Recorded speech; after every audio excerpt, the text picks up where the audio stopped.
Hello, Shiver Seekers. Cynthia here. Hey, I just wanted to give you a heads up that during the recording of this episode, I was getting over a cold. So if you hear me have the sniffles, I sound a little funny, or I pop a cough drop in, just don't hold it against me. Hope you enjoy.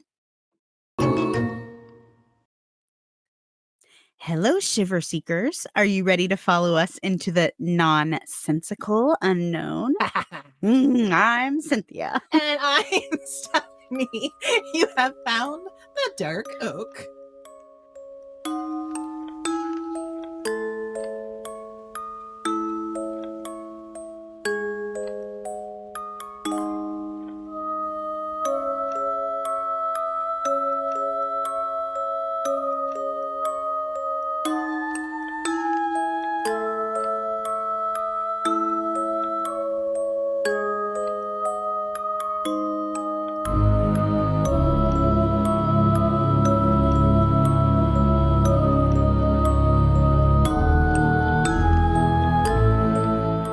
All right, Stephanie, I'm going to tell you a doozy of a story today. It's a real doozy. Today's story is all about Phoebe Handsjuk. Do you know that name? A little bit. Okay. Ringing a bell. All right. Well, this story takes place in Melbourne, Australia. Oh my gosh, we just covered a case. I from know. Australia. I know. We're on the Love same that. wavelength. Yeah, I love that. All right. Well, this happens on December 2nd, 2010. So a man named Anthony Hampel, and Anthony went by the nickname Ant. Okay. I Okay. don't know if I would have chosen that, but Ant it is. It's interesting. So Ant arrived at his building's basement parking lot at around 6 p.m. on this December 2nd. And there he used his security key fob to open the gate to enter the garage. Now, this was a luxury apartment building, and any entrance into the building whatsoever required the tenant to swipe their personal security fob. Once Ant was in the garage, he had to swipe his fob again to get to the floor level on which he lived. And in one publication I read, he could apparently only get onto that one floor that he lived via elevator with his key fob. Yeah. Okay. I can see that. I think a lot of luxury places are kind of like that. Yeah. Like, I know a lot of hotels are like that. Yes, I've stayed in hotels like that where you Yeah. need the key. To get to like the penthouse floor or whatever it Yes. is. Yeah. So basically, if you lived in this building, your comings and goings were really well documented, Yeah, that totally makes sense. I'm sure they have data logs of every swipe and, Yes. Each one is assigned to a person. Yeah, Correct. that makes sense. Yep. Now, at the time, Ant was a 43-year-old event promoter who lived on the 12th floor of this beautiful luxury apartment building. And he lived there with his gorgeous 24-year-old girlfriend named Phoebe Handsjuk. Now, Ant made a lot of money in this position of event promoter, and that was how he was able to afford this really nice place. And Phoebe, who at 24 was a receptionist at a hair salon when she met Ant, she was just this beautiful woman. She was super fun, free-spirited, and Ant decided to let her move in with him. But from everything I've seen, even though she was, living there, and Ant did require that she pay rent, he still very much considered this apartment his place. Okay. Okay, but they were dating. They were dating. She lived there. She paid and rent. she paid rent. Mm-hmm. But he was like, you're basically renting a room and this is my place. Pretty much just kind of like it was how the house had to be kept how he wanted it, had to look how he wanted it. Yeah. Okay, He was so very Ant's much. a special kind of guy. Yes. Okay. All right. He liked his place to be kept very, very tidy, like museum quality clean. Okay, there are a good number of people out there that are like that. If I had my way, that's how my house would be. It's just not possible with Well, you produced 3 kids. You and produced offspring. I did. So And no, not a so choice. not going to happen for me. But like in a perfect world, Yeah. that's what my house Yeah. would look like. Okay, so it's about 6 p.m. and he walks into his apartment, and he would later say that he could not remember if his apartment door was locked or unlocked when he walked in, which is kind of weird. Like, I would assume with all the security, it would have like an automatic lock. So you're telling me there's like a You know what I'm saying? Like, so there's a Yeah. manual lock after getting through all these other locks? I assume so, because later on, after what happened, Uh-huh. uh, he's asked, was the door locked or unlocked? And he was not able to say whether it was locked or Huh. unlocked. He That's an just interesting walked detail. in. I know. And Okay. weird to me also that you wouldn't know if your door was locked or unlocked, because we keep ours locked all the time. If I go to my front door and it is unlocked, like it was the other day, I'm immediately going to be like, hey guys, somebody left the front door unlocked, kind of thing. That's going to ring a Yeah, bell. I think that was why I was trying to decipher, because if it's a manual lock, I think there's more of an action of having to unlock the door. If it's a fob and you just swipe it, you might not remember if you swiped. True. Is that fair? Like, because sometimes you can do it in, like, when you're in a hotel, you can kind of do it in emotion. Yeah. Like, you kind of swipe and like open the door up. You know what I'm saying? Yeah. But if you're literally inserting a key, that would be a little harder to forget, in my opinion. Yeah. So maybe it was like a fob, but no matter what. But that still doesn't make sense, because you can leave the door unlocked with your fob. Like, you would think it would automatically lock. Yeah. I don't know. I don't Okay. know. I just know he was not able to say Okay. how the door was. Okay. When he got inside his apartment, his dog Yoshi greeted him. Oh, I love the name I Yoshi. know, it's cute. But he did not see Phoebe anywhere. He did see her purse and her keys laying on the counter. And he said that there were some Post-it notes with strange scribbles on them all over the counter. And this really stood out to him because, one, again, he liked to keep the house very tidy. Was clutter. That's right. So we have this paper laying here. How dare she have these scribbly papers on the counter? Right. But on top of that, he did have a cleaning person who would come in once a week and clean top to bottom. And she had just been there the day before. So this clutter was even more pronounced. Yes. Yeah, got it. So Ant went into the bedroom that he shared with Phoebe, and he found a photo of himself and Phoebe laying on the bed, along with a photo of Phoebe's cat, and a whole lot of rambled notes. He said, it's the notes she writes when she's smashed, and they don't make a lot of sense. That's what he said about these notes. Okay. I mean, it's possible. Yeah. I mean, maybe that's her thing. Ant would later describe this scene in the bedroom with the photos and the notes as a shrine. Oh, okay. That's a weird word. It is. There were some candles burning, so maybe that led him to feel a little more, And I'm sorry, what was the time of day? It was about 6 p.m. Okay, got it. So 6 p.m., it wouldn't be unusual to have a little candle here and No. there. I don't know. I'm just trying to see it in my mind's eye. Okay, proceed. Well, here's the more weird thing. Along with the candles burning, there was a flat iron that was plugged in the bathroom. Now, that by itself is not unusual because they were getting ready to go out, but it's just unusual that it was left and nobody was there. Okay, yeah. And then the weirdest thing was there was broken glass and some blood near the computer keyboard. Now, all I really know is that broken glass and blood. That's all I know. Okay. So the fact that he didn't immediately panic makes me think that it probably wasn't a whole lot of broken glass and blood. Maybe like she broke a glass, just maybe, cut her hand or something. And the fact that he has said it was like drunken writing, maybe he thought she just kind of got smashed. If that, again, was his theory, that she had just been drinking and wandered off or, whatever it was, I can see how he wasn't immediately alarmed. If that part had not been added in, that some of the things he saw she did when she was drinking, you know what I'm saying? That might be a little more like I might be a little out. more, exactly. Okay. I might be a little bit more weirded out, but in context, I'm like, okay, well, maybe she had a little wine and then had a little too much wine and then she just got a little careless. Okay. Yeah. So not alarm bells going off for you yet. Yeah. No, I wouldn't. No, I don't think so at this point. Me neither. I mean, I'm assuming it wasn't like a full-on blood bath. I'm assuming it's just a little bit. Other than those things being a little, bizarre.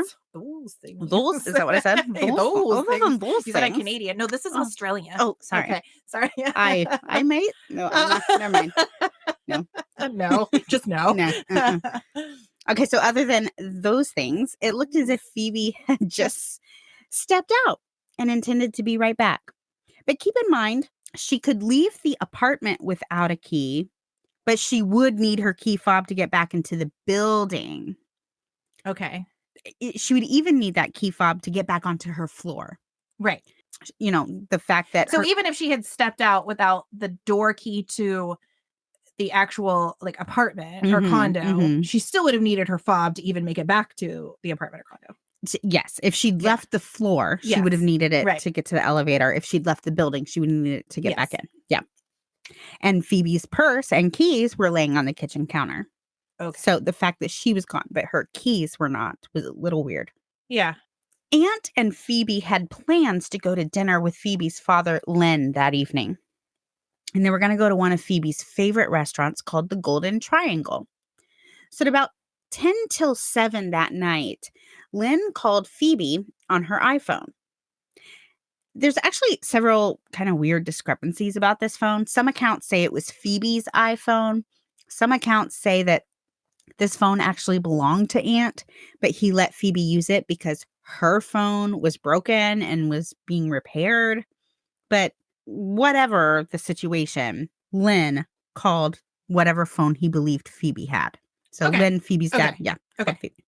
According to Len, when he called Phoebe's iPhone, Aunt answered.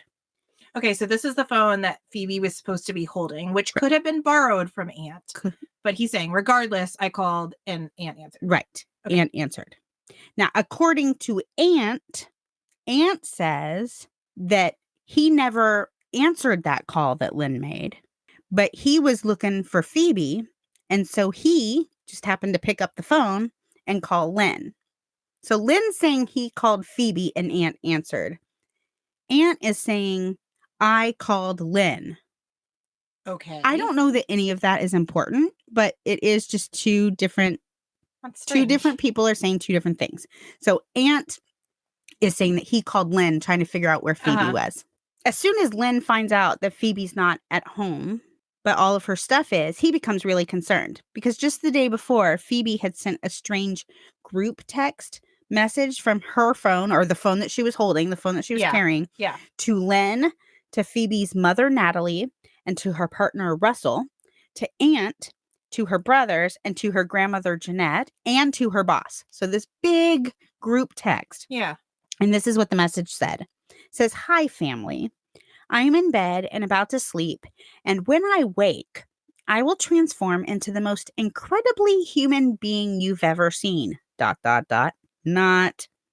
I will go to hospital. It's safer there, and I hear the special tonight is tomato soup. Delicious. Nutritious. I love you all very much, but not enough to send an individual text. Sorry about that, but time is sleep, and I must be on my way. Merrily, merrily, merrily. Life is but a dream. XO." And keep in mind that I read it as she meant to say it, but there's a lot of typos throughout that. A little weird, right? I don't know. Do people drunk message? I mean, sure. Seems a little off. It was a little weird. Of course, I don't know Phoebe. Maybe Phoebe's just kind of an interesting person who, some people have different like texting styles than others. Yeah, I especially don't like that line about, I like you all, not enough to send you an individual text. It's a little, okay. I don't know why that part stood out. And see, for me, that's like the most lucid of all of it. Because it's like, hey, I love all y'all, but listen, this is too much work. I guess that's true, but so many like kind of unrelated party, like would you send that to your boss and your mom in the same text message? Yes. If this is like a close family group and you have, you know what I'm saying? Yeah. That's one thing, but when you're gonna include other people, you know what I'm saying? Yeah. Like unrelated parties, that seems really unusual. It is. Well, yeah. I mean, I don't know anybody in my life who would send this particular text. You know what? To like I'm a group. Gonna send it to you. I you really hope you do. I'm gonna send an incoherent message. I'm assuming this message was out of character even for Phoebe, because Natalie, Phoebe's mom, who had been out of town when she received this text, was so bothered by it that she called her mother, Jeanette, Phoebe's grandmother, right? And she asked her to check on Phoebe. Yeah. And Jeanette was so disturbed by the text that she called Aunt on the morning of December 10th, so that's this day that we're talking about, and asked him if Phoebe was okay. Now, Aunt said he'd not seen this message, But when he'd left for work that morning, Phoebe had still been asleep in the apartment, but that he would swing by the house on his lunch break to check on her. So I guess this text was bizarre enough to alert several members of the family to be like, hey, something's going on. Yeah. All right. So I just want to note this. Aunt says he did come by and check on Phoebe throughout the day, right? There is no record of his key fob letting him in the building at all that day, other than like when he came home at 6. Okay, so he didn't go. My interpretation of that, I mean, I'm sorry, there's some things. What is it, a conspiracy? They deleted his like key fob entries or something. Don't you think he'd be smart enough to know though that like, hey, I guess not. Well, then I guess, what's the explanation? I guess not. I guess you somehow it just didn't record his entries that day. Well, I don't know. Clearly, we know I'm not a tech person. So if anybody's going to be like, hey, all I know is that I was here, but I don't know. He probably wasn't thinking like, oh, her mother or her grand. Yeah. Okay.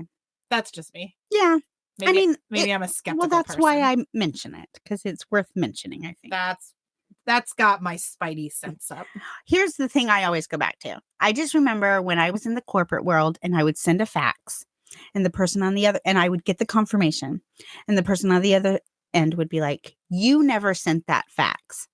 And I immediately would be like, this person's an idiot, because anybody who's going to tell me that I did not send a fax when I, 1, know I sent the fax, and 2, am looking at the confirmation, sheet, is an idiot, because how do they think they know better than I do? So for me, that's kind of where I go. Like, he's saying he went there. So I don't care what the key fob says. I went there. I know I went there. Like, that's just kind of where I go. Unless you're up to no good and you're trying to make a nice alibi. Which is possible. Yeah, I had a feeling. That's just where I go. I just am very much like, I don't know. I wasn't there. Yeah, but I would do it the other way of like, I have confirmation you weren't here. Like, I would say, okay, how did 100 other key fobs show entry and exit, but yours didn't work that day? Okay. You know what I'm saying? No, like, if somehow they had some system failure, like, listen, I mean, I believe in technology, but I mean, let's be real. Like, there are kinks. So maybe the power outage or something had happened, or their system was down that day or something. Okay, fine. Then maybe, but how are you going to tell me that they had scans and that it was working for everybody else in this luxury apartment, but just yours didn't work on the day that your girlfriend disappeared? Yeah, I'm going to cry, uncle. Like, it just doesn't make that. I just don't buy that. Good point. Yeah, I hear what you're saying. That makes sense. Okay, so back to Lynn finding out Phoebe's not home, but they have these dinner plans and her purse and her keys are. He's immediately like upset. So Lynn tells Aunt he wants him to report her missing right away. Yeah. But Aunt didn't want to. He wanted to give it some more time, saying that police don't even take these reports seriously until after someone's been missing for 48 hours, and that he should wait 48 hours and, by then she'll be home. Now, Lynn's a psychiatrist, okay? So I feel like he should know a thing or two about what is and is not normal behavior, right? He's a psychiatrist. Yeah, and he should also know laws on when you can report a missing person. Should. And he should especially know his daughter and her behavior. Yeah. So the fact that he is alarmed enough to want a missing person report filed makes me think, okay. I feel like everybody close to her, outside of Aunt, is concerned. Yes. Like, that's just what it's sounding like to me. They are recognizing behavior that doesn't seem normal. No, it's not like, did she have like some kind of break or something, like some kind of mental breakdown? Right. I agree with you. And the fact that she said she was going to hospital, let's call the hospitals. Yeah. Yeah. She's, something is not right. I'm completely, on the same page with you. So Lynn starts calling around to friends and family, trying to find out if anybody has heard from Phoebe. And after making several calls, Lynn ends up speaking to a friend of Phoebe's named Bren. And Bren was a man who had last seen Phoebe just a couple of nights before when they'd gone out for drinks together. And Bren said that when he had last seen Phoebe, she was on a little bit of a bender. Oh, boy. Okay. Yeah. So according to Phoebe's family and some of her friends, Phoebe and Aunt's relationship had been a bit troubled lately. And that recently they'd done a lot of fighting and breaking up. Phoebe had even moved out a couple of times. And Aunt said that during these times, Phoebe had been drinking a lot. She'd also been partying with friends and using prescription drugs to help her sleep. Aunt said the reason why he wasn't concerned and didn't really think he needed to report her missing was because she had been acting like this. And you know what? That's a totally different side, which I totally could see being plausible. Me too. And that's why when all these people are like, hey, we think something's wrong. And he's like, yeah, 'cause I already know what it is. I don't need to go check on her because I know she's taking these prescription drugs. She's sleeping in bed. She's not acting like herself. It's unfortunate that he wasn't encouraging her to get help, or maybe he was. I don't know. But I could see this being plausible. Right. I think both sides are valid. Yeah. I can understand why her family would be alarmed, but I can understand why the person who lives with her and is probably closest to her might be like, hey, we've been down this road before. Or even he's like, well, listen, I'm monitoring her. There's no need to get anybody else involved. Right. Like, and maybe he felt like he could help her. Right. Or let's give it 48 hours and see what happens. Because the last time she did this, she was home in 2 days. That's exactly right. I can see that. If she was acting off, I can see him saying, let's give it a little more time. Yeah, I can too. They both sides make sense. So Aunt decides this is not, we don't need to be like super concerned yet. And he orders takeout for himself from the restaurant that he was supposed to go to that night with Phoebe and Lynn. So about an hour after he gets home, he's already ordered takeout. If she's been doing this regularly, okay, I would be like, well, she's not coming back tonight. She's not coming back tonight. If this is something he's become accustomed to. I really had my mouth set for some delicious, I don't know, I'm just guessing what kind of food a Golden Triangle has. Like I had really had my mouth set for some Thai noodles. So Thai noodles it is. I don't know. Okay. Like, I don't know. That to me. You can see it. Like if I can see it. She's gone off. She's done for the night. Like, I'm just going to order my food and sit here. I can see it. Okay. I can see it. Especially if it's only 6:00. He's like, well, she's not coming home until the bar's closed. Right. Okay. You know, or she's staying at a friend's house or whatever it is. Like, he's probably like, well, she took those pills again because look at these ramblings. And she left this thing plugged in and left the candles on. She's clearly like kind of like off her rocker a little bit. Yeah. Okay. I agree with you. I can see that being a plausible explanation why he wouldn't seek help. I can too. So it's about 8 p.m. and the food delivery person rings his doorbell to the building and Aunt buzzes him up. And when he gets upstairs, the delivery guy tells Aunt that it was really hard to get into the building as the front of the building is swarming with police officers, police cars, ambulances, so much so that he had to park his bike up the street. And he really hoped Aunt's food wasn't cold because he'd been so delayed by all this commotion downstairs. Okay. So Aunt goes downstairs. Yeah. And he finds a police officer and he asks what is going on. And the officer tells him that a woman's body has been found in the trash compactor room. And Aunt tells the officer that his girlfriend has been missing for the last couple of hours and asked, is it possible that this woman is my girlfriend? Oh, gosh. He said he'd been trying to call her all day on the home phone with no answer, which, again, he says he came home and checked on her. So which one is it, buddy? He said she'd been suffering with depression and that she was heavily medicated. So the detective asked Aunt if Phoebe had any distinguishing features, and Aunt showed him the tattoo on his own wrist that matched one that Phoebe had. And Aunt told the officer that Phoebe had a stud piercing in her upper lip. The officer asked Aunt to go get a photo of Phoebe so that he could compare the body to the photo. And investigators compared Aunt's photo to photos taken at the crime scene. This officer then followed Aunt back up to his apartment and asked if Phoebe had a tattoo on her stomach, which she did. Yeah. And the officer confirmed that he believed the woman who they had found was Phoebe. Mental health is so tough. It really is. It really is tough. Gosh. Now, this detective would later report that upon hearing that this woman who had been found was probably his girlfriend, Aunt had no visible reaction to this news.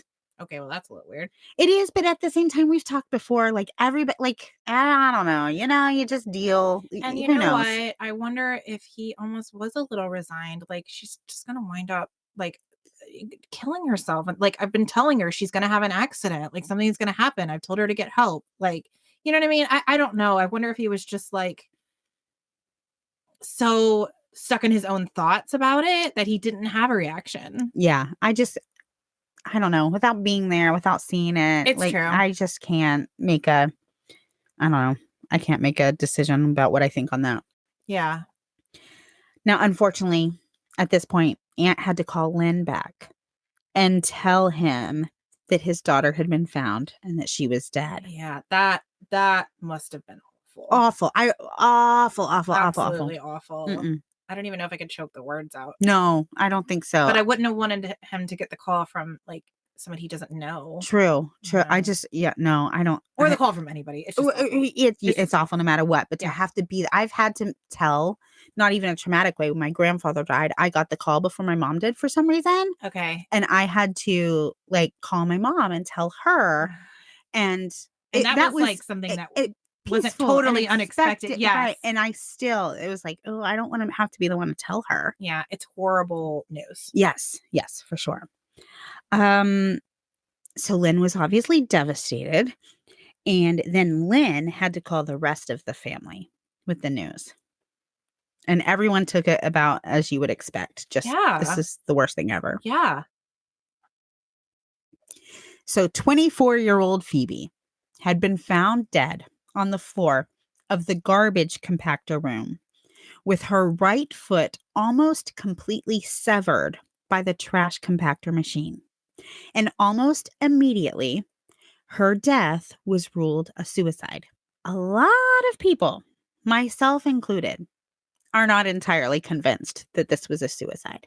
Okay, I think I'm going to have to hear more. Okay. By the way, what an awful way to go. This is terrible. Oh, it's even more bizarre. It's so, just wait till you get details. Like, it's so bizarre.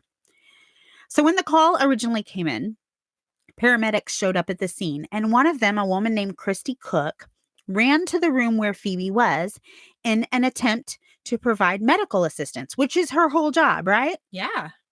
She was stopped by the police officers saying that it was a crime scene and she was not allowed to go into this room. She said from what she was able to see, and she's several feet away from Phoebe, the woman on the floor did appear to be deceased. She had a bluish tint and she was, laying still. She could see there were injuries to her hip and leg and to her right ankle, which was in an unnatural position. However, no one went into the room to actually put hands on Phoebe and confirm that she was dead. Like, not even the police officers? Nobody. They saw her. They found her, and I'll tell you more about how she was found. Nobody went and actually checked on her. And Christy said this bothered her for months because her training is to go help people in these types of situations. And in this case, she was not allowed to go check on this person who clearly needed for a pulse. Nothing. Oh, they that's just weird. Saw her, assumed she was dead. That's it. No documentation of anybody at all going to check on this woman to see if she needed any kind of assistance. The first people to actually enter the room were the crime scene specialist, who did not arrive on scene until several hours later. And investigators determined that Phoebe had crawled into the chute, feet first, fallen down the chute, and then had her right foot almost completely severed by the compacting machine at the bottom. She then slumped further into the machine where her hip was sliced open by the compactor blade. Mm-hmm. This is horrible. It's awful. Then the steel trapdoor opened and she fell into the room in which she was found. And she died from blood loss as she crawled around, presumably to find the door to leave the room. So she didn't die immediately, which is why it's so imperative somebody go check on her. They were able to prove that she was alive when she landed and crawled around looking to try to get out of this dark room with these horrible injuries. Oh, gosh. She made it to the door and left a bloody handprint on it, but was unable to open it. Her jeans were found pulled down around her knees. Okay, that's strange. Okay, go ahead. So nothing about the scene made any sense, honestly, to Phoebe's family. So Phoebe's grandfather, Lorne Campbell, who was a retired police detective of 28 years, decided he was going to do his own investigation. Get it. Yep. So he hired Neil Bone, the head of Waste Tech Engineering, which is the company that designed and manufactured these trash chutes. And they recreated the exact chute that Phoebe had fallen down so that Lorne could use it to do his own experiments. Wow. Okay. Getting to the bottom of it. Oh, for sure. He's not playing. So the first thing he wanted to do was recreate Phoebe's fall, and he did so with 2 of Phoebe's friends. So he got 2 of her girlfriends who were similar in size and stature to Phoebe to see if they could climb into the chute feet first, the way Phoebe went down. Right. One was able to climb in, but the other couldn't like get all the way in because by the time she got down to like her shoulders were too broad. Okay. This chute opening was only 14 and a half by 8.5 inches. Okay, I'm claustrophobic just thinking about it. Me I mean, too. like, you and I have talked about, like, you have some kind of funny phobias. I do. Claustrophobia being one of them. But I am slightly claustrophobic and getting more so as I get older, which is kind of an interesting phenomenon. But yeah, just the thought of squeezing my body into that gives me like the heebie-jeebies. I truly don't know how it's possible. I'm a pretty petite boned person. Like I have a small frame. I'm 5 feet tall. Yeah. 14 and a half inches at its widest point. Like that's 2.5 inches longer than a ruler. Yeah. What? Yeah. Like you would have to be, and she was a very petite woman, but like, what? That is so small. You've got to really want to make that You work. have got to really want to get it. Yeah. Like you don't accidentally lean too far over you don't and fall in. Right. And especially she went down feet first. Right. So she definitely didn't fall in. And this is off the ground. Yeah. She had to like climb into this. Yeah. Because of the size of this opening, the only way that Phoebe could have fit into it, the only possible way, and we know that she was in it. Like we know this is how she died. We know she went through the chute. Okay. So this is not a question of did she go down the chute. We know she did. She wiggled her body through that chute or was in the chute. Yeah, we know she was in the chute. Okay. But the only way that she could have gone down it was to have her arms like completely extended up above her head. It's literally the only way she could have fallen. It's the most uncomfortable like image. It truly is. Truly is. Now the coroner's report said that Phoebe tried to break her fall with her hands. How did she do that if they're above her? I don't know. I mean, I guess just like trying to like grab onto the sides. Oh, I see. Like not break, like she's falling forward. No, but like trying to grip the side. Like, so that's probably how they knew. Like she definitely went through the chute. Like they could see like the streak marks because the chute was filthy, right? Ew. But her hands were clean. What? Okay. They estimated she traveled around 52 miles per hour. Oh, so this is like a straight down chute. Straight down chute. So 12 stories. So once she started going, she was going. Okay. Yeah. I mean, remember, she's on the 12th floor. Jeez. Right. 52 miles an hour. So even if she'd wanted to stop, I don't think she would have even had time to think about how do I stop myself with my hand like that. Like, and let's go back to the fact if she was in fact inebriated, that would have made it even harder, right? Oh yeah, like gone. I mean, she's just I mean, you don't have motor function. Yeah, you don't, nothing. I mean, yeah. Okay. But there would have been no stopping her anyway. Regardless. Yeah. Even with her like wits about her, it was done. Right. Okay. So they were able to figure out that it would have been possible for her to climb into the chute. Like, yeah. However, it would not have been easy. Like it would have required great dexterity, not even just like effort, like great dexterity. Okay. She could have done it. Okay. But this is like very she would have had to really want to. Yeah. Phoebe had a blood alcohol level of 0.16, which is 3 times the legal limit in Australia. Okay. And in her system, she'd also had the equivalent of having taken 1 or 2 Stilnox tablets. Okay. Which are like a type of sleeping pill. Oh, okay. She was not sober.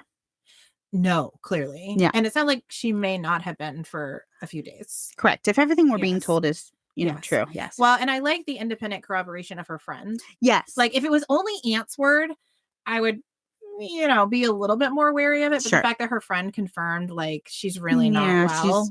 Yeah. Yes, I agree. Now, investigators, these private investigators working for Lauren decided that if Phoebe had gotten into the chute by herself, her fingers would have been bruised and injured because the way the door was, like, you have to hold it open. Yeah, that makes sense. Yeah. So it immediately, like, snaps back. Uh-huh. So the only way she could have, like, gotten in there, and she would have had to hold the door open in such a way that, like, Right. her hands would have been Right. pretty beat up. They were not. We talked about her jeans being around her knees. Yeah. That's weird, right? Yes. Especially because she went down feet first. So I was thinking if she had gone down head first, maybe just friction, like, maybe, I don't know, maybe they had gotten caught on something and pulled down or something like that. Yeah. There you go. Yeah. Literally, how did she go down feet first with her jeans around her knees? Here is, yeah, I don't know. I was actually just thinking, okay, say this was some kind of, like, she was suicidal. Mm-hmm. Which I think some of the implication is she could have been. Sure. Right. She really wanted to get in the chute. I'm trying to think, is there a reason, like, her jeans were too tight or her jeans were creating too much of a barrier? Like, did she need to remove them? Did she need to pull them Okay. down in order to fit into the chute? But wouldn't you just take them off completely? Wouldn't they be even worse, like bunched up around your knees? I don't know. If you're inebriated, are you going to think about That's true. that? That's true. I don't know. I mean, she just got them off enough that she could get into the chute. Right. Which was her goal for some very strange reason. I have my theory for the jeans being pulled down is if she did, for whatever reason, whether she was placed in the chute or purposely went down the chute or confused and accidentally went down the chute, that when she got to the bottom, remember her hip was her. Maybe she pulled them down to look at the injury. Yeah. And her foot is almost severed. Now, I don't think a sober person would do that. When you realize how injured you are, I don't think you'd be like, let me start taking my clothes off so I can assess. It would be interesting to know if there was a gash in the pants, which would have meant she was wearing them when the injury happened. If there's no cut in the pants. Okay, so maybe I am just, I don't know. I don't want to say. I feel like there was not, but I might be making that up in my head, so I don't want to say. You know what I'm saying? Yeah, like, because if there's a cut in them, okay, then they were on and she tried to take them off because she was like, something's pinching. Right. Even though, no, lady, you got a huge injury. You know what I mean? But yeah, that would be interested to know that. I want to say they were intact, but I cannot confirm. I might just be then, like, yeah, I would say maybe she had this weird idea of, like, I want to get in that chute, and she somehow in her inebriated state was like, I need to take these pants off. I don't know. Yeah. Yeah. I mean, I have it out at the very end. I'll tell you what I have, like, two theories, I think, that could be. Okay. And I'll tell you what they are. Okay. There were no fingerprints around the chute, which investigators say is very weird, or at least no usable fingerprints. Okay. So, like, that they could, like, use. Yeah. But you would think, again, she's having to hold on. If she is crawling in there, she's having to, like, hold the thing open, pull herself up, hold on until she's ready to let go and slide. You would think there would be some fingerprints on or around that chute opening, and there weren't. So of the two women who tried to do this experiment, one got in, one couldn't. But they did a third experiment where a man tried putting a woman who was pretending to be unconscious in the chute. Okay. And lo and behold, that happened very easily. Very easy for somebody to put a woman who's just laying still in the chute. But then you wouldn't have the fingerprints where she's dragging down the chute. If you're unconscious, how are you going to try to grip the sides of the chute? I don't know. Personally, for me, that doesn't hold a lot of weight for me because we know that the only way for her to fit was for her hands to be up. So you think they just happened to graze the sides as they went down? I think so. It's only 14 inches wide. So say you have an unconscious woman, okay? and she's unconscious and you put her in, her arms are not going to like hold straight up on their own. They're going to just kind of like fall as far down as they can fall. Yeah, but your fingerprints you're not going to be hands out. I don't know. It might depend on how your hands land. We're literally both standing here looking at each other with our hands in the air like we're going down a And our like, fingers going down. I feel like we're going like a roller coaster. We're both up like we're in a roller coaster. But I think it would depend on how your hands land. And they didn't necessarily say they were fingerprints. They just said like they thought she tried to like slow her fall. So to me that could have just been, but then they said her hands were clean. So I don't know. I don't know how they came to that conclusion, to be honest. But for me, that doesn't necessarily. Well, how would they be clean anyway if she's literally roaming around in a pit of trash? I don't know. Huh. But they said they were. Okay. So only moments after the police arrived on the scene, the manager of the apartment building arrived. And he knew that this building had security cameras. And he knew that the police are going to want to look at those cameras, right? Of course. And he was on it. So he told the police, hey, guys, you have to download this footage immediately because recently we've been having some trouble with these cameras and the looping time is off. Normally, it takes a few days or so for them to re-record, but they've been doing so much quicker than they normally would. So you need to get these cameras and review them quickly. Oh, okay. I mean, like what a great idea, right? Yeah. He's on it, making sure they know. Police didn't really seem to care too much about that. There was no hurry, no rush. Ew. Yeah. Now, screw you guys. Yeah. So the manager said that. I mean, I guess maybe because they all just assumed it was suicide. They're like, we don't really need to. Yeah, but that's the very definition of like bad police work. Yeah. Okay. That's true. To just assume, we don't need to watch her kill herself. We know she did it. Yeah. In this really totally bizarre way that makes zero sense. No, that's very fair. Get the cameras and confirm. No, that's there true. she is. It would have taken no time, and this manager is like basically like giving you like this is like here, right? Here's evidence. It would have been no work. Yeah. The manager did say that while he was standing there, they looked at like some of a couple minutes of like footage that just happened to be like right there in the office, but didn't think it was too big of a deal. Didn't need to go back and find any moments of real importance. And that was the end of that. Wow. Yeah. Hope they don't have to investigate anything related to my family members. Right? Yikes. So the coroner officially ruled this an accident fueled by alcohol and the sleeping drug Stilnox. Okay. Now, if the coroner had left the findings open, then new evidence could be investigated. But because it was closed as a suicide, no more investigation is happening. So that's it. Case closed. Now, Mr. Bone, the man who had designed this trash compactor, he said he'd never seen anything like this in his 30 years of being in the waste industry.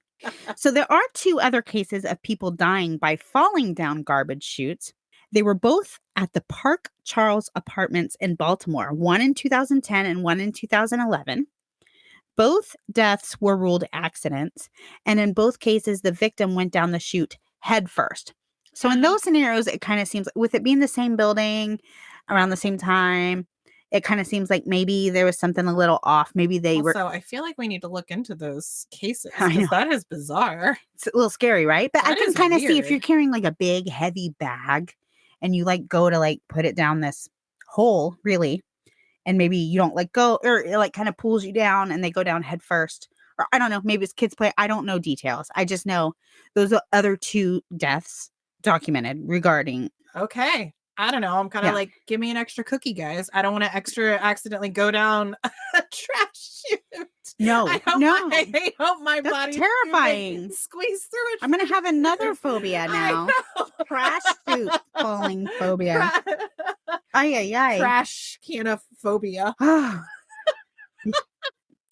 So in addition to the strange details of this case, Phoebe's family felt the timing of this apparent suicide or accident was very strange. But more so, if this was in fact a suicide, it didn't make a lot of sense with them regarding the timing.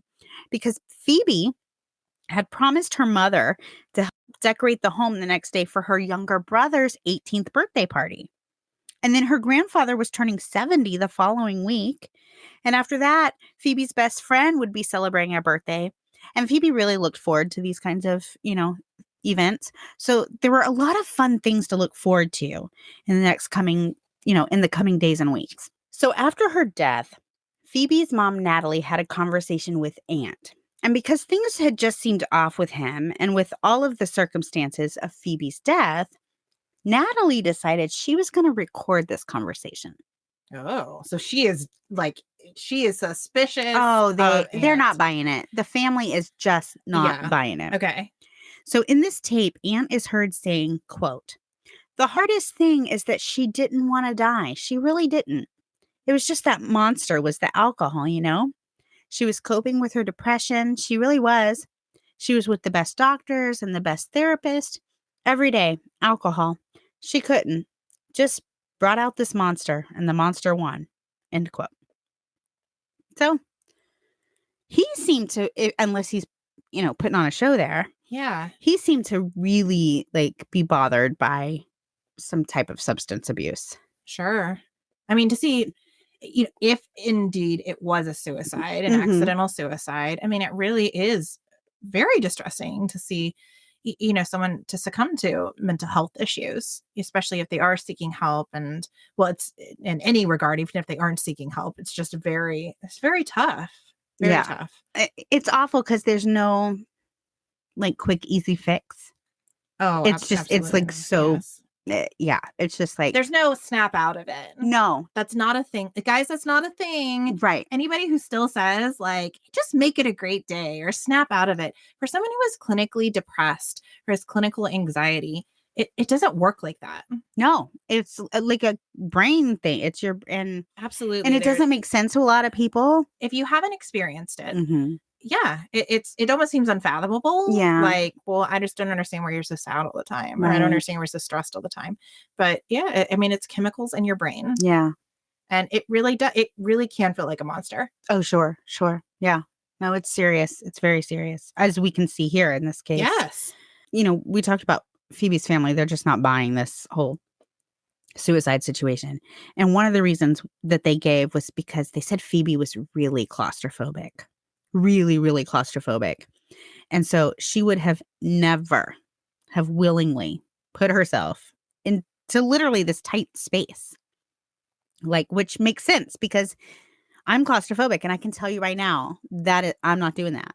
Yeah. I'm not doing that. No. You know what I mean? Okay, if you have mental health, even if you want to, end your life, there are ways to do it that you're not literally. I mean, I will say, not that I have contemplated suicide, but I will tell you that probably would not be top on my list. Well, and on top of it too, that's just a bizarre way. It's a very bizarre way. Yeah. What a creative, that's a very creative way of doing it. If you're going to you know what I mean? I mean, I just can't think of even that being an option. No, who would be you know what? There's this trash chute. Yeah. Let me just walk out here. Yeah, no, it just doesn't. Let me just hoist myself in Yeah, here. let me. Yeah. Hope I make it all the way down. Don't get stuck. Yeah. Oh my gosh. Oh, okay. New fear unleashed. I don't know. Being cut by that grinder at the bottom was pretty horrible. Yeah. But being stuck sounds. Oh, I would just die of a heart attack, I think. Me too. Yeah. Yeah. Ooh. No, I would just, that would be the end. Yeah. Right there. Yeah. Now, you want to hear something a little interesting about Aunt and his family? Okay. So Aunt's father, George Hample, was a longtime Supreme Court judge. Okay. Well, a lot of people think that because of his position, he's able to get attention off of his children when they find themselves in trouble. Yeah. For example, in 2014, Aunt's sister Christina was arrested for drug trafficking. Oh, okay. Serious. Yeah. But then she was never charged. Okay. Something else interesting about Christina was after Phoebe's death in 2016, Christina posted kind of a weird photo, or she made a weird post onto Facebook. And it was a photo of her and Phoebe. And it was captioned, "I just stumbled across my favorite pic of beautiful Phoebe. I miss you, darling. You were a fragile little flower that no one watered. You and your family were let down by the justice system and those who represent it. I only hope that one day the truth will come out so that they may have some peace. And then this post was taken down 12 hours later. So she definitely thought her brother had something to do with it. That's kind of what I read. I would read into it that now, granted, we don't know what kind of relationship the two of them have. So maybe she just didn't like him or was bitter or whatever. Right. But she definitely thought he had something to do with it. Seems like Or it. should have at least been looked into further. Seems like it. The fact that she said the justice system let you down, and I hope one day the truth comes out. That's like, okay, I don't know what else you could possibly be saying. I don't hear through that any like smoking gun, like she knows something. Right. But I think she suspects something. Yeah. Yeah. She took the post down 12 hours later, never spoken about it again. Yeah, because probably her dad was like, hello, do you want me to get you out of your drug charges again? Well, and that's how about you don't throw shade? And that's why I mentioned the dad, because could that possibly be why police were so quick to say, oh, suicide? Well, and also even and I don't want to say, he's definitely corrupt or anything like that, but I do think there is kind of this, even if he didn't ask for help, just because of his position, nobody wants to be on his bad side. And so if there's a way to explain things away, that would just be better for everyone, maybe. You know what I'm saying? And you know what? I honestly, and maybe this is going to make me sound like a horrible person, but like, it's kind of natural. Like, I don't know. I feel like anybody who says they don't kind of protect their own is kind of lying. Well, and people that they're like, right. Listen, I know this judge. There's no way his children could have done something like this. I think there is something when you know someone personally, it does change the way you view things. And I think, again, like you said, that's natural. Yeah, I think it is. I mean, we have biases. Yes. We just do, even if you're trying not to. Right, because I try not to, and I'm thinking, oh gosh, I shouldn't have said that because that sounds terrible. But you just kind of But like if somebody had told you something bad about like one of my kids had been like mean to another kid. Right, I'd be like, no, I know those kids. They're sweet kids. Exactly. You're gonna be like, Stephanie would not raise them like, know, or I know them. They've never done that around me. I don't believe that they did that. Well, they could have totally done it. Right. But I think your natural indication is like, no. I mean, you think you know somebody. Yeah, exactly. Yep. The official ruling was that Phoebe put herself feet first into the chute accidentally while intoxicated and under the influence of the sleeping drug Stilnox. So after all the private investigations, that is the official ruling. Now, Natalie, Phoebe's mom, has wanted to appeal this finding, but the Handsjuk family has been advised by the Coroner's Act that they had very narrow appeal grounds and that this appeal was likely to fail and the family could be made responsible for substantial court costs. Okay, we've talked about this before, but one of the places I like to go after I've done all like my real research on a case is to Reddit, because like people just give their opinions and like some are out there and some are like bizarre and some are like, oh, that's interesting. I never would have thought of that. And on this case, I thought it was really interesting because there were a whole bunch of people on Reddit and so many of them talked about how they had taken sleeping drugs before, such as Ambien or here Stilnox, and they could see themselves crawling into a garbage chute after having taken these pills. Yes. I mean, yeah. I mean, I also, I mean, I wasn't on the Reddit board, but I have heard of cases like that, where it's almost like you just hallucinate. Like you don't even know. It's like a lucid dream. Like you're just not sure where you are, what you're doing. She could have thought she was crawling into her bed. Yes. So I have a friend who had to take sleeping pills for a period of time to sleep. She literally had insomnia. And she would tell me like all these crazy things. I mean, she had conversations with like dead presidents and she would see creatures in her corner. And one day she woke up and there was a man standing over her bed and just like all these things that weren't really happening, but were absolutely really happening in her brain. Yeah.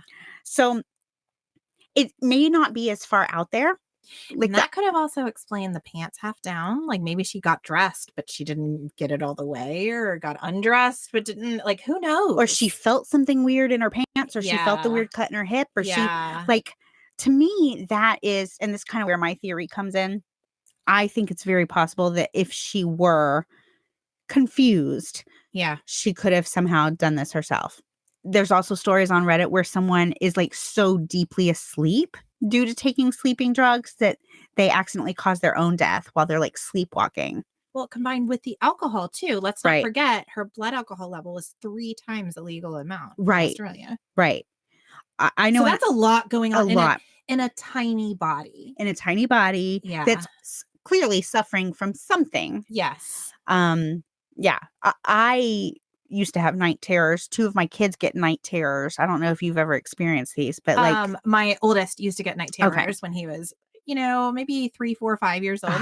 they're off, and so you guys know, like, you cannot wake them up. It's terrifying. They appear to be awake, Yes. but whatever is happening, like, is happening to them, and it doesn't matter. Like, they even tell you don't even like really try to touch them or talk to them, because in their dreams, say they're dreaming of a dragon or something, if you're trying to like wake them up or comfort them, you might be the dragon. Well, that's what happened. That's Oh exactly my what happened to gosh. us. I didn't know. Uh-huh. I didn't know because it just starts. Yes. Like, and they so- look awake. and he looked awake. And I remember like grabbing him and him screaming louder. And it Mhm. was just like he thought I was the monster. Yes. And he literally started screaming my name. Oh, it makes me Yes. teary thinking about Yes. it because there was just nothing I could do. Nothing. You literally have to write it out. Yes. Sometimes they take minutes. It was Sometimes, yeah. My middle son used to have them, and they would last for like an hour. No. Yes, they would go and go and go, and it's awful because they're so terrified, and there's nothing you can do. I've had a couple. I had them when I was little, and I don't remember, but as an adult, once I woke up thinking there was a rat crawling on me, and to this day, I still like there was a rat crawling on me, and all I had to do to get this rat off me was get up to turn the light off. And like my mission in life was get up, turn the light off. And the second I turn the light off or on, I'm sorry, turn the light on because it's in the middle of the night. Yeah. Second I turned it on, the rat went away. Everything was normal. It was like in that second. There was no rat. It wasn't, but it was so, and I was up and I was walking around and I turned so all that to say, I can see how if she was confused and for her. Suffering from clinical depression. Mm-hmm. Huge amount of alcohol. Yes. And 2 sleeping pills. Right. I mean, 2 sleeping pills. Right. Not 1, 2 sleeping pills. Yeah. And again, in this idea, again, referencing her friend who said it was a bender. Yes. Meaning her body had probably not been getting proper nutrition, proper sleep, even though she's taking sleeping pills. When you have a lot of alcohol, you're sleeping, but it's not restful sleep. It's not curative. It's not regenerative. What am I trying to say? Rejuvenating sleep. Yeah. Exactly. Mm-hmm. Restorative. And so, if this had been even Aunt said it had been days. Yeah. On days and off. long. They'd had a rough couple of, And so her body's very depleted. And then you're putting Mhm. these chemicals on top of it. Yeah. And very, very unfortunate. Even if someone did do something to her, she would have been powerless to prevent it. Correct. Yes. I tend to think, I don't think anybody killed her. I think that all the questions we have that don't make sense, but the why would you do that? Why, like, how? I think all of those are explained away by just being like, she didn't realize she was putting herself in a trash compactor. Yeah. But just to leave you with one more little thought. Oh boy. Completely unrelated, or is it? Many years later, Aunt was dating another woman who he was at one point engaged to. They ended up breaking up. And this woman was found dead, alone, in her home, appearing to have hung herself on like a kitchen appliance. And again, it was ruled as a suicide. But this is the second woman that Aunt is affiliated with, dating, who has a mysterious self-inflicted death. Now, the second woman, Aunt was not home at the time. They were not living together. She was just found soon after they'd broken up in this kind of bizarre way. Maybe Aunt should see like an exorcist or something. Maybe he's got something dark going on. Either that or he's just like the most unlucky man in the universe. Could be. Well, again, nothing happened. We don't know if that's because of his father or because he was completely uninvolved. I don't know, but just a little. I do think it's a little weird that like there were 2 cases. Curious. But I tend to think Phoebe probably was just confused and somehow ended up. And that, why were the pants? Because a lot of people are like, that makes no sense. You would never take your pants off. But you're looking at it But from if like you're a sober point of view. Yeah. If you're not All the lucid, rules go out the door when you. The part that I find saddest about this story is that now, I don't know. It does sound like while her family hadn't necessarily seen her a few days prior to her death, they certainly had talked to her. Mhm. And I don't know. It sounds like she was getting help, but it just seems like at some point there would have been more of an intervention to realize the help she was getting was not helping. Yes, I can see that. At the same time, I'm like, she was 24 years old. She's living in this fancy apartment. Like, by a lot, she's with this successful man who, he's handsome. Like, you know what I mean? Like, he's a catch. And her parents may not have realized everything she was going through. And again, to an extent, she's 24 years old. And that's kind of an age where you kind of wall out a little anyway.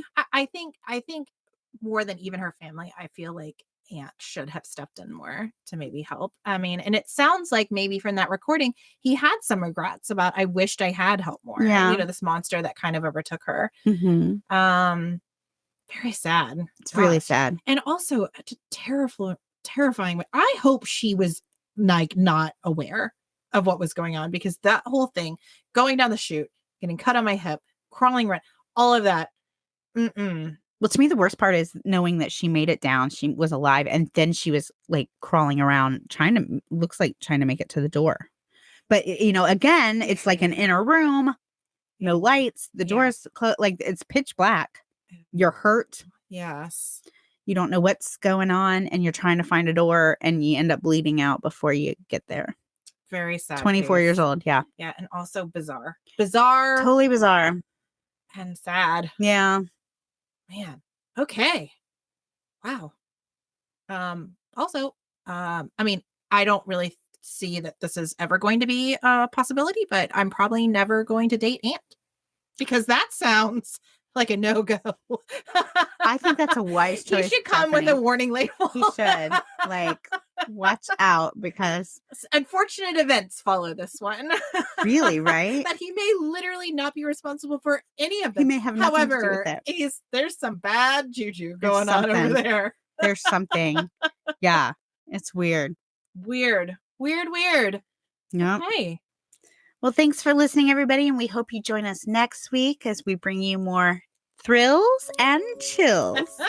Thanks for joining us on The Dark Oak. Bye-bye. Bye.